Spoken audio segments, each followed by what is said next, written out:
Hi, everybody. Welcome to this Facebook Live. I have one of my favorite people in the world. This is Derwin Gray, Pastor Derwin Gray. He's now Dr. Derwin Gray. Congratulations, my friend. That is Thank awesome. you. I'm going to let you tell us about that in just a second. But for our audience who might not be familiar with you, I'll just give you the highlights and then I'm going to let you fill in the details. But Derwin is the lead pastor of Transformation Church in Charlotte, North Carolina. It's a multi-ethnic, multi-generational church. Their phrase, a mission-shaped community with a campus near Charlotte, North Carolina.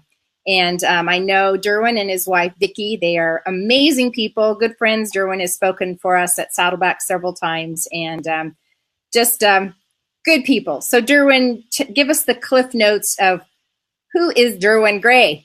Give us a little bit of any and all of your story that sets up to where you are today in your life and in your ministry. Well, I'm Vicky's husband, Presley and Jeremiah's dad, and I try to be a pastor of Transformation Church. But kind of the cliff notes is grew up unchurched in San Antonio, Texas, poverty environment. Came to faith through football. Actually, an NFL player led me to faith, and that was August 2nd, 1997. And then after that, I just developed just a passion for the Bible, a passion for people to discover Christ. And that eventually led to becoming the lead and founding pastor of Transformation Church. Yeah. That is the cliff notes. I'll even give you a few more minutes than that, and maybe just tell a little more of what are the things that shaped you. What were the life experiences, both positive and negative, that truly have brought you to where you are this day in your life. Yeah, I think the first thing is growing up the way I did. You had to mature fast, like you had to be streetwise, like really fast. And so my thing is I wanted to get out of the environment that I was in. And so football played a major role in that. And so I had some coaches that preached hard work, discipline, sacrifice. And they said that if you did that, then successful things could happen. And so football for me was like, it wasn't just a game. It was a business. I loved it, but it was a business to get me out of where I was, to get me to college. And so one of my high school coaches, Coach Rutledge, was very influential. He was like the father that I didn't have. And he was a follower of Jesus, but growing up unchurched, I didn't know what that was. I just knew I wanted to be like him. And then eventually making it to the NFL, and you make it and you get the money. I had a beautiful wife, everything I ever wanted. But the reality is money and fame couldn't fix a broken heart, couldn't transform my mind.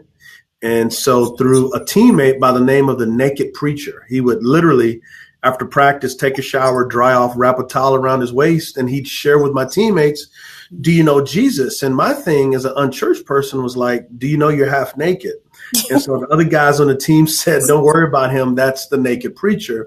But the one thing that I noticed him for 5 years is he was very consistent in that I didn't know what a Christian was, but I knew he loved his wife.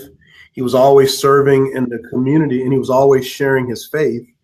And eventually that led to a 5-year friendship. And I got to the point to where the money, the fame, the marriage, it couldn't fix me. But this grace that the Naked Preacher would preach about offered me forgiveness and a new life. And so eventually we came to faith, or I came to faith. My wife came to faith about 6 months before I did. And then I left the Colts and I came to Indianapolis, to Carolina, to play football for the Panthers. And so in my mind, I'm thinking, okay, I'll play a few more years, play for 10 years and be done.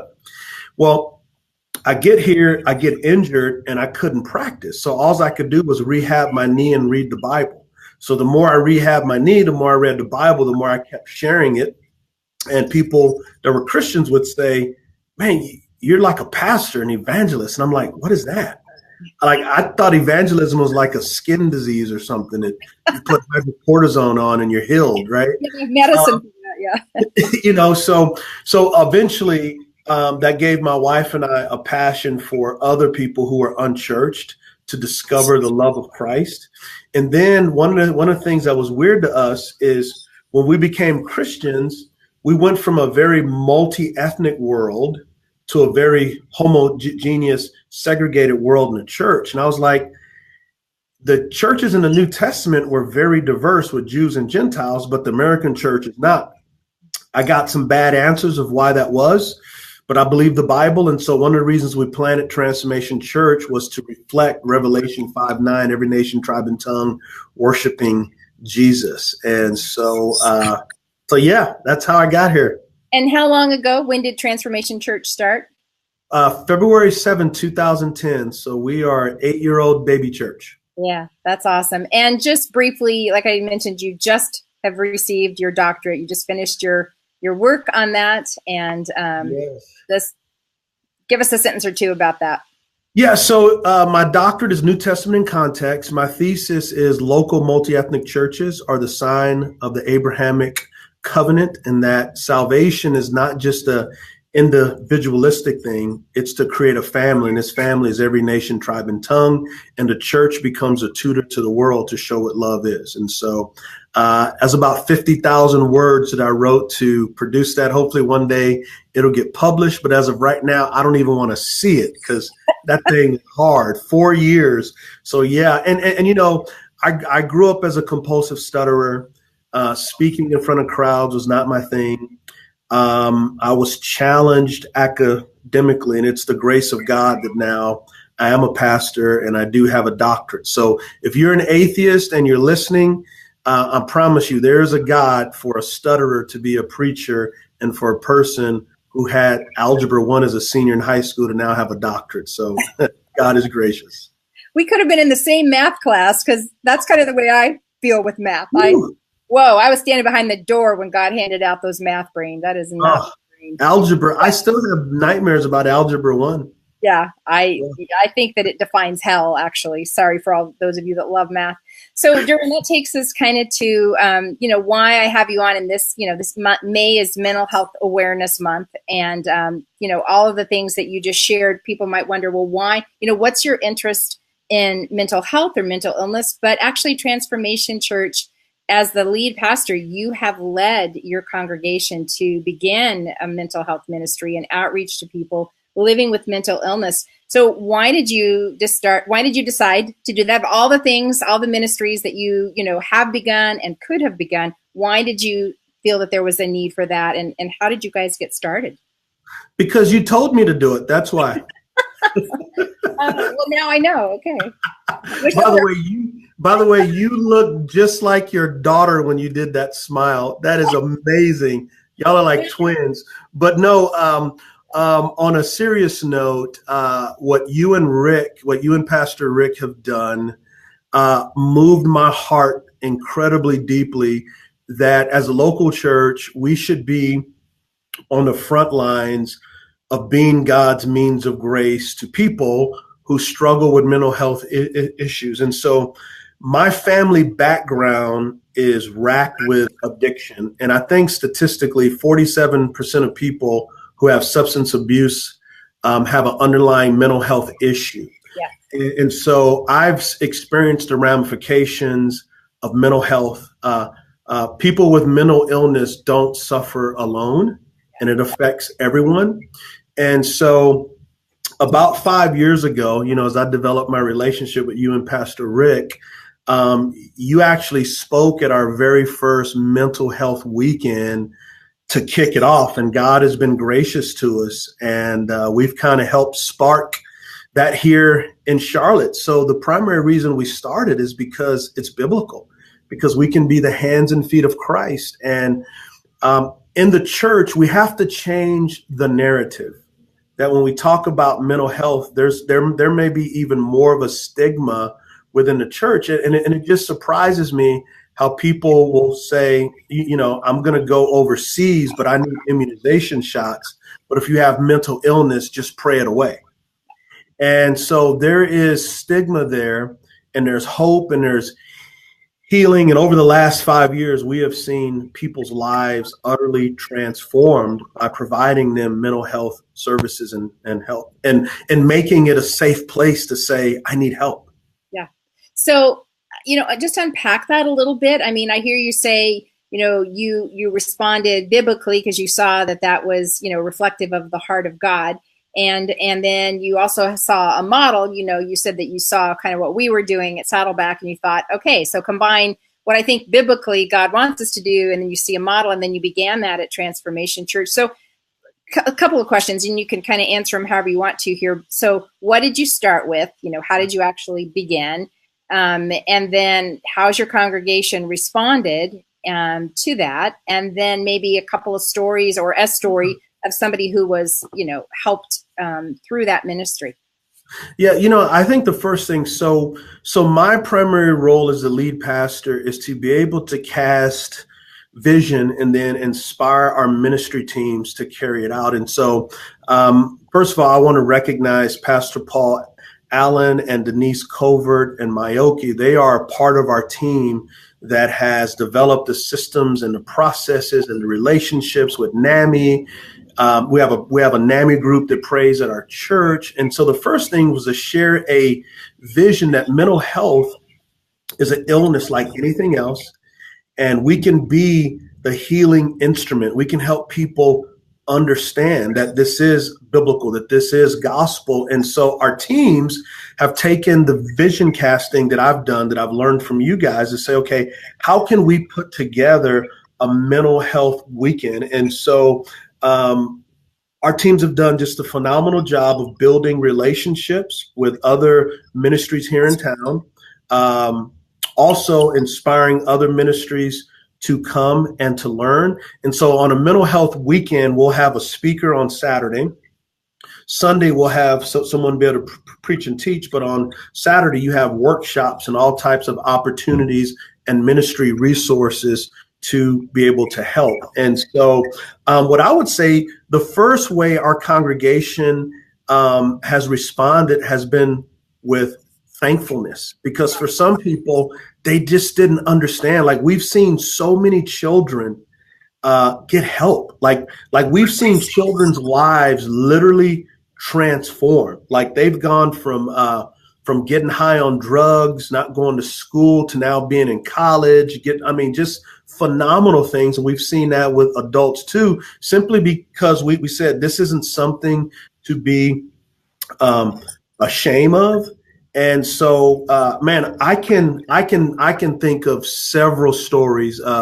One of them is a young man who went off to college, was struggling with anxiety, and in order to not struggle, he was smoking pot, right? And this isn't medical pot. This is just, I'm getting high because I don't know what else to do. And so that was leading to other behavior.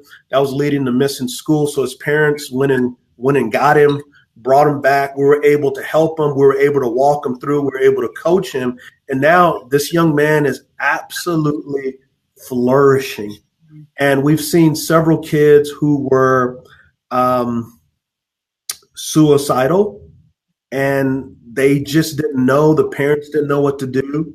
And so we've been able to get them help, and now they're flourishing and doing well. Now, that doesn't mean that the battle's over, but now you have an understanding, you have a community, you have a safe place to say, I am struggling and I don't know what to do. But I want to give a lot of praise to our care team, simply because they've taken the vision that I've casted, and they've really been able to do a phenomenal job of helping people. And so in a small way, we're doing what you guys have been doing for years, and I'm thankful for your example. But there's nothing like being able to talk to a parent and their child is just different.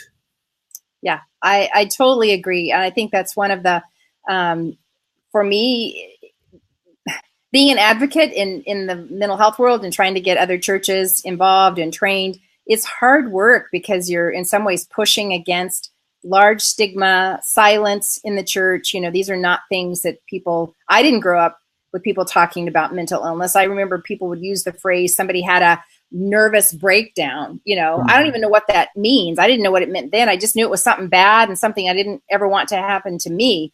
And so when I lived with low levels of depression as a child and a teenager, I didn't even know that term. I didn't even know what that meant. I knew the word sad, but I didn't know the word depressed. And then when Matthew was a little boy and was exhibiting behavior and things that I couldn't make sense of, it never occurred to me that mental illness might be at play in him. And so what I hear you saying is that you have decided at Transformation Church that's not good enough, that you're going to preach. It started with you deciding that you were going to preach sermons, you were going to talk about it.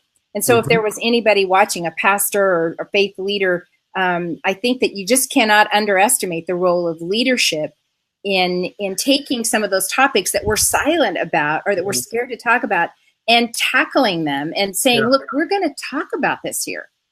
Yeah. You know, Kay, I'm 47 now. And so I kind of feel like I'm an adult, and I'm just at a place to where I believe that we as the church can no longer be silent about things that matter. That there are people who could receive help, but aren't because of stigma. And when you look at homelessness in the United States, much of it is fueled by a lack of understanding mental illness. One of the saddest commentaries on our country is that the largest provider of mental health resources are prisons. That's right. And, if prisons are for profit, and you're going to have a continuous stream of people who aren't being diagnosed until they break the law or they're on drugs, it should have never been a war on drugs. Yeah. We should have put more resources into understanding mental illness and providing help earlier. So what we can do, and as I hope there's senior pastors that are listening. What we can do as lead pastors is we can advocate, we can vision cast. And what I would say to you all is don't wait until mental illness knocks on your door before you become an advocate. Learn as much as you can, and you'll be shocked that so much of the behavior isn't a character problem, but it's a chemistry problem, as Pastor Rick says. And man, the Lord is awesome. In the ancient biblical days, they didn't have penicillin or medicines, right? But today we do. Right. And the Lord can use them in cognitive behavioral therapy and counseling and all those are wonderful things. I mean, for those of you listening, I have spent time with a psychiatrist myself. My grandmother passed away, ministry was hard, and I was struggling and I wanted to get help. I have a slight bent towards depression myself. So mental health is exceedingly important, and pastors struggle deeply with mental health issues, but many of you aren't in an environment where it's safe for you to say, I'm struggling. Yeah. And you know what? I don't know if this word is from God or if this is me. If it's crazy, just ignore it. If it's me, for y'all listening, take it. But I would suspect that there are some pastors listening now who their churches are booming. The pastor is creative and things are going great. And you might be bipolar and swinging on a high right now. You're working like crazy. You're creative. Everything's great. And then when you crash, you crash.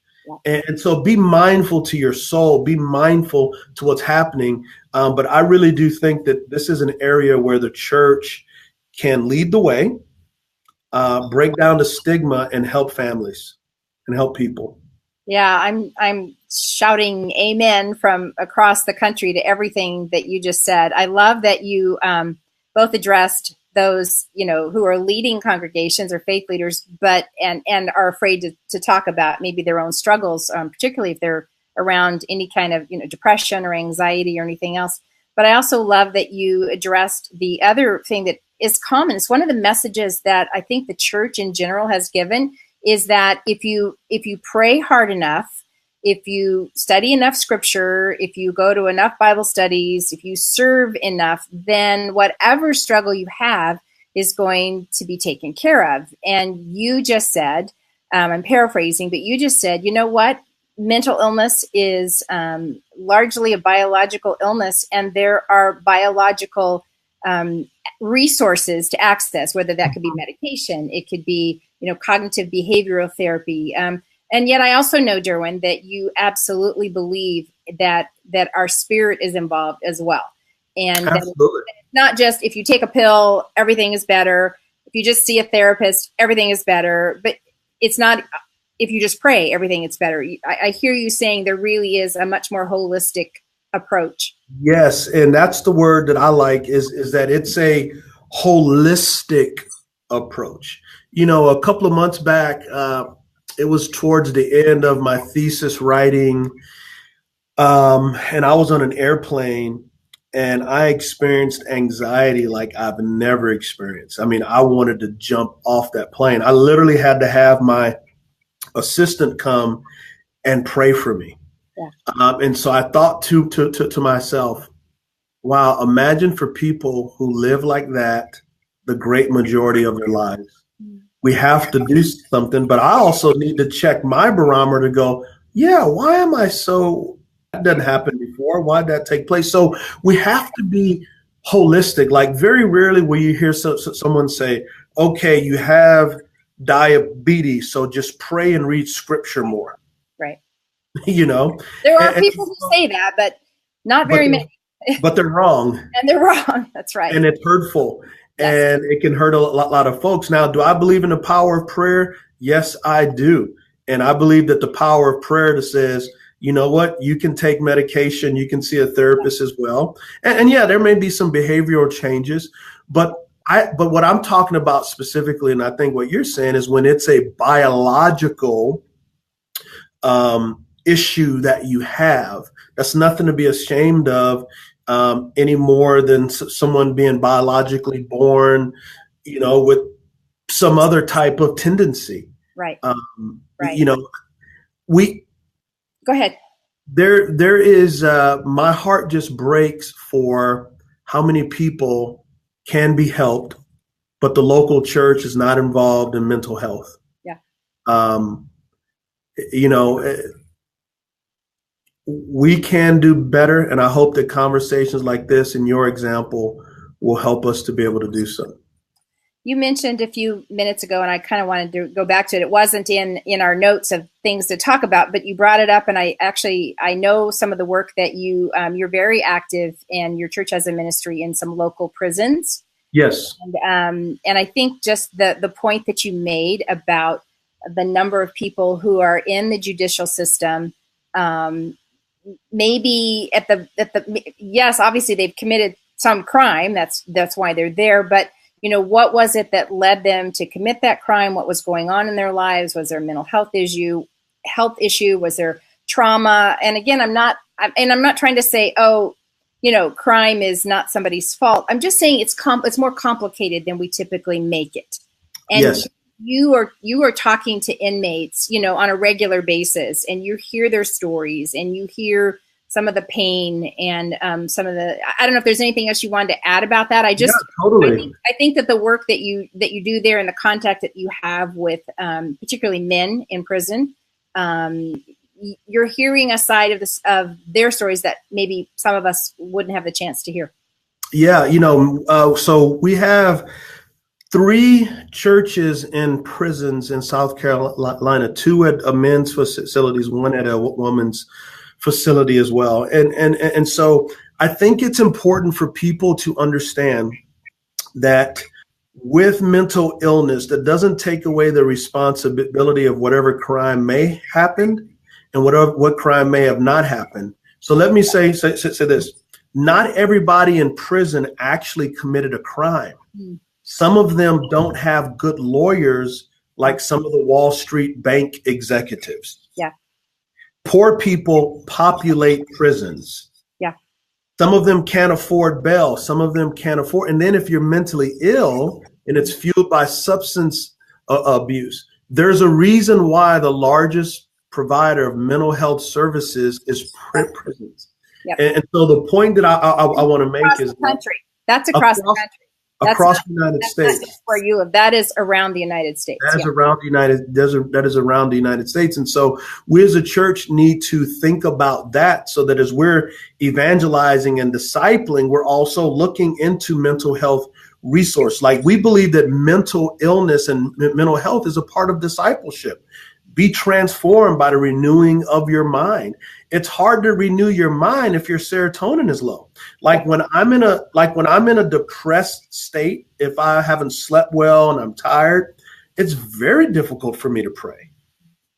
And so that's a part of it, transforming your mind. But yes, it's a lot more complex than just, well, they're criminals and they need to be locked away. Matter of fact, Dr. Daniel Amen is a really good friend. He's a good friend of yours too, a neuro psychiatrist. And he says one of the worst things you can do is imprison people who have mental illness and treat them without dignity and worth. What kind of rehab is that going to be? I agree 100%. I have a close friend who has a child who has pretty severe mental illness and ends up in the court system on a regular basis. And I just watch up close and personal, and that's just one family that I watch up close and personal, how the impact of mental illness and the judicial system and not getting the help when this person is in the jail system and doesn't get into the mental courts and then gets sent. It is a nightmare of unbelievable proportions, and it's so painful. But that also makes me think of, you sort of alluded to it, but I'd like to just tease that out a little bit more. I mean, you're an African-American man who's pastor of a very vibrant, multi-ethnic, multi-generational church. So you must see some disparities and some differences in the way that people of color access mental health care, how it's seen, how it's appropriated, what are the disparities, and what are the barriers, and what are some of the things that the church needs to deal with and wrestle with as it relates to communities of color and mental health and substance abuse. Yeah. Kay, that is a great question, a great statement. For minorities, it's like a double stigma, in that you don't want to say you have mental illness, but then even in minority communities, that's not even an option to be able to discuss. And so you have to have authenticity and transparency. And that's one of the great things about a multi-ethnic church that highlights mental illness, that you can come out of the shadows. Because what's happening is, instead of going to a psychiatrist for therapy and medication, you go to a drug dealer for therapy and or for medication, and for therapy, you hang out with other people who are as sick as you are. And so I know in the African American community, the Latino community, you just don't even talk about it. That's not even an option to be able to discuss. And I believe that that's a tool of the evil one, because if you can stay in bondage. But I think you're seeing a movement now, particularly with professional athletes, some of them of color. And I think that these big, strong men, as well as women coming out of the shadows, like Michael Phelps. Yep. The list goes on. They're saying, hey, I have mental illness. And the stigma can be broken. One of the NFL players who's done a great job of that is Brandon Marshall. Yes, I was just going to ask you about Brandon Marshall. Yeah. Brandon just signed with the Seattle Seahawks, but I remember him in his early days, and he was just so violent and out of control. And if you looked at him, you'd go, this guy's just a thug. Yeah. But he had mental illness, and when he got help, now he's doing like HBO stuff. He's an advocate. He's articulate. He's married.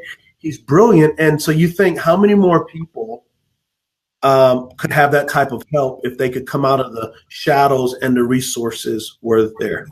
I'm thinking of Brandon Marshall. One of the parts that I've read of his story is that he talks about, before he was in treatment, I mean, you mentioned, you talked about violence. I think one of the places that he has been honest, and it's been really vulnerable, is to talk about the domestic levels of domestic violence in his home, that he was being violent. He was abusing, his wife, and as they both share now, the difference in him as, someone who's accessed treatment and is working toward that mental wellness, how it's changed his life. And so incredibly vulnerable for him to share so authentically. And yet the barriers that he's knocking down every time he opens his mouth, he knocks down barriers of stigma. Yeah. And it's breaking down stigma. Someone has to walk alongside of you, love unconditionally, and say, listen, I'm with you till the end. Yeah. And I think people like Brandon's doing a great job. And I think the church can do a great job with it too, particularly if you have stories from the congregation, stories from the lead pastor, and then resources to be able to help.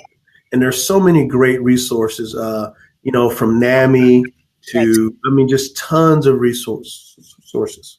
If somebody isn't familiar with NAMI, it's tomato, it's the National Alliance on Mental Illness.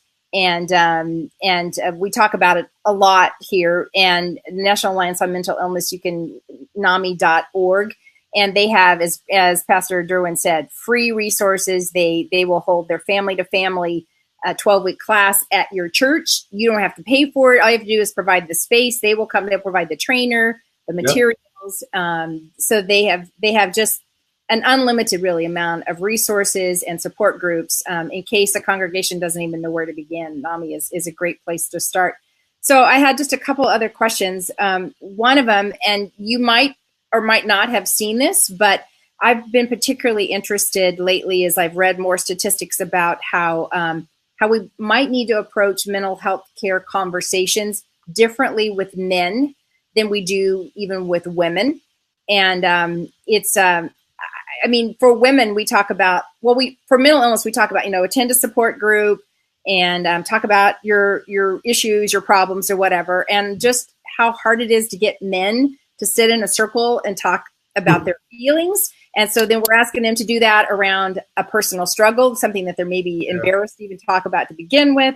And so just trying to think through, like I said, you might not have anything particularly to say about that as much as just we're so curious how we can approach the topic of mental illness with men, even in different ways than we do with women. And if you guys have run into that and if you've tried to address that yet, or if it's still out there in the, we're not sure. Well, I think just at a basic level, women tend to be more relational, and culturally, it's acceptable for women to do that. Yeah.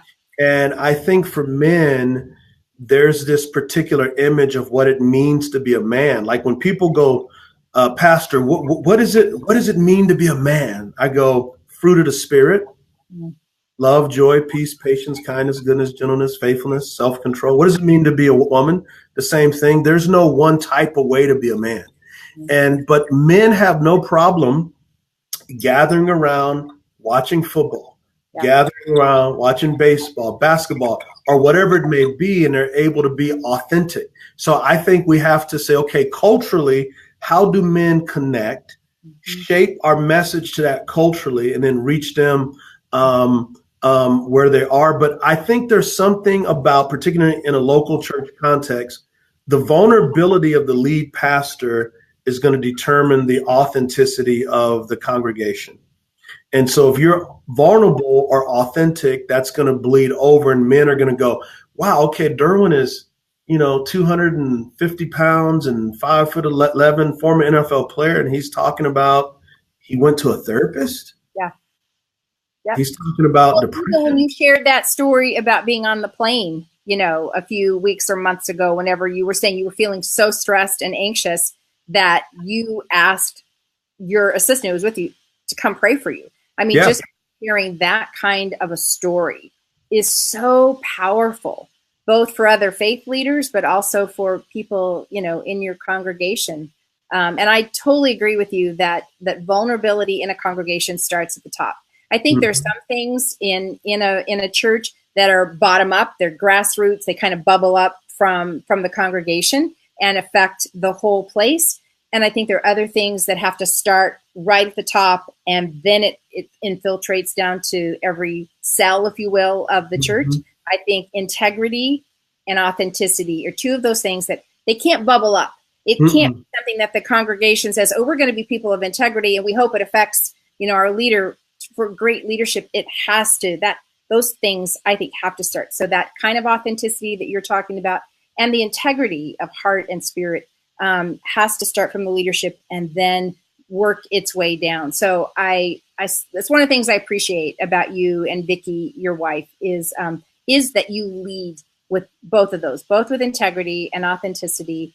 And you're making such a difference in the kingdom, not just in North Carolina, but really around the world. And well, love you both so much. You're too kind. When my wife was pregnant with our first child, the women in her family get this condition called hyperemesis gravidarum, which is literally you throw up for 9 months straight. Yeah, it's terrible. And she had gotten depressed, but I didn't know what it was. She didn't know what it was. I'm like, you don't feel good? Just drink some Gatorade. Like, come on, let's pep talk. You're an athlete, Vicki. You just drink some more Gatorade. Yeah. And this was a long time ago, and I never forget. She looked at me, and she said, "This is what Jeremiah when the depression hit." So this was like 2000. She looked at me in the car and she goes, "I don't want to live anymore." And I was like, "What?" Yeah. So that brought some awareness. And then when we went to the doctor left the room and closed the door. And on the back, it had a list, 10 symptoms of depression. You're depressed if, and she hit all 10. Wow. And that kind of got us on our journey, so to speak. And then in pastoral ministry, you see it. There is a lot of things that could be helped and healed if we did a better job as a country and as a church of dealing and helping people who are mentally ill.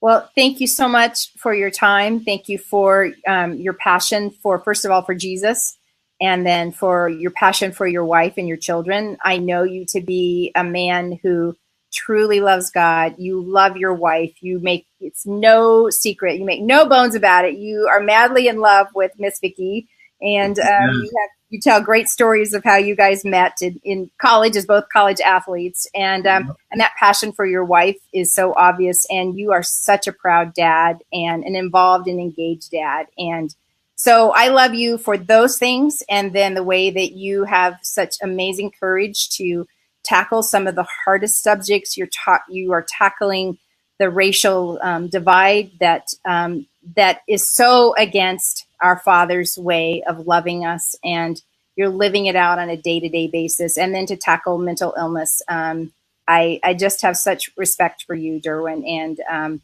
so glad that this audience got to hear you today. And we'll put your website up on screen. And if you guys are anywhere near North Carolina, you have to go visit Transformation Church. It's an amazing place. I love you, brother. It's good to be with you. Love you too. Thank you so much. Tell Rick I said what's up. I'll try. All right. Bye, Derwin. Bye-bye.